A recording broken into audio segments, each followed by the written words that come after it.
I am ranking almost all YouTube niches from ones that make $1 a month to those earning $1,000 a month. I will break it down by step-by-step showcasing live RPMs of those niches. I will strictly ranking them without any bias, so if it is ass, I will say it is ass. Starting with Hollywood niche, straight ass. So basically it's re-uploading old Hollywood movies on YouTube channel. I will put this niche into the negative dollar section. F tier, ancient niche. This niche has a RPM of $4 to $5 per thousand views. I will put this in the A tier because you can make videos with minimal effort, and there is shit ton of content for this niche. AI generated animal niche, I would say B tier.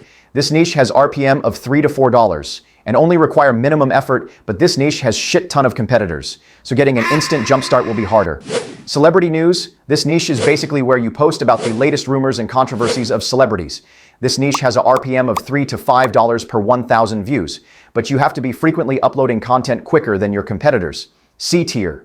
And finally, the viral stick animation niche. This is currently a S tier niche and is very easy to make with free tools like Canva and has a RPM of $5 to $6. But you should start as soon as possible before it gets outdated.